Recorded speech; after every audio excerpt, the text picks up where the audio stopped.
Isang babae na itinago namin sa pangalang Karen ang binugbog at ginulpi ng kanyang kinakasama na si Eddie nang hindi niya raw ito mahainan ng pagkain.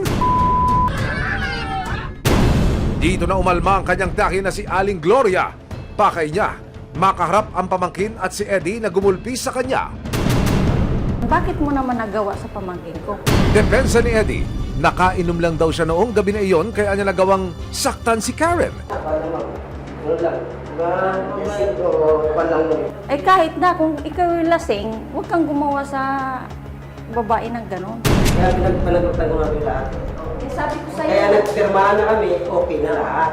Ayaw ko nang okay na nga, pero pagdating ng pag nalasing ka na naman, uulitin mo na ulit. Si Aling Gloria, hindi binibili ang mga sinasabi ni Eddie. Kaya naman sinimulan na niya ang pangungumbinsi sa pamangkin na si Karen na sumama na sa kanya.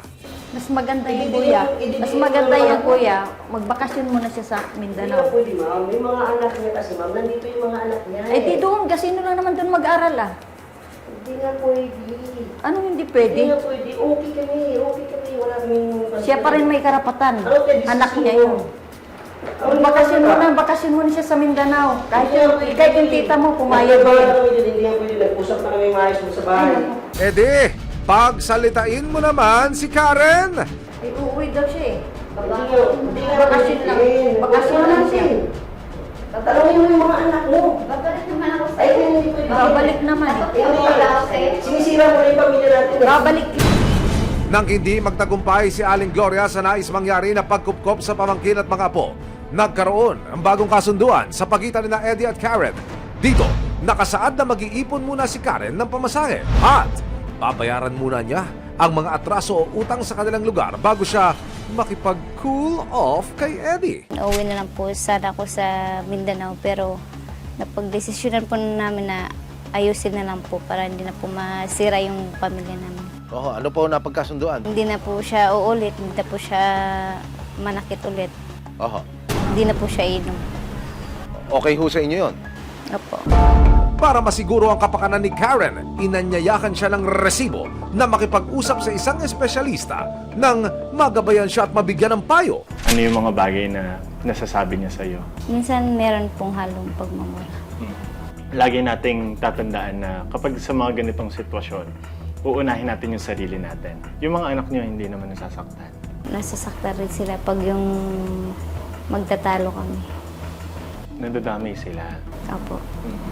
So isa din yun sa kailangan natin i-consider, hindi lang yung sarili mo. Dahil isa ka na ding ina, isa sa responsibilidad mo rin na dalhin yung mga anak nyo sa safety. Okay? Pero lagi mong tatandaan na lahat ay choice mo. I-share mo sa akin, anong reason ng luha mo ngayon? Emotion lang po, sir. Yun naramdam ko na po yung yung napagpagaan ng loob ko na na-share ko sa yung aking problema. Ayon din sa psychologist, para sa mga tulad ni Karen na nakararanas daw ng pang-abuso, pinakamainam na kumonsulta sa isang espesyalista. Matutulungan siyang i-process kung tama ba yung desisyon niya. Pangalawa, kapag kumonsulta siya kasama yung asawa niya, matutulungan silang ayusin yung communication nila na para mas maiwasan yung mga ganitong pangyayari.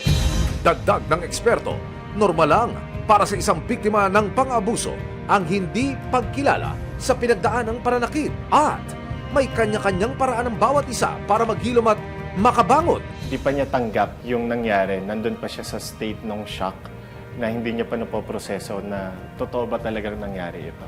May mga tao na it would take years para talaga makapagpatawad. Kung maisip man ni Karen at maging ng iba pang mga nasa parehong sitwasyon na humingi na ng tulong, hindi dapat mag-atubiling lumapit sa mga otoridad lalong-lalo na kung may resibo.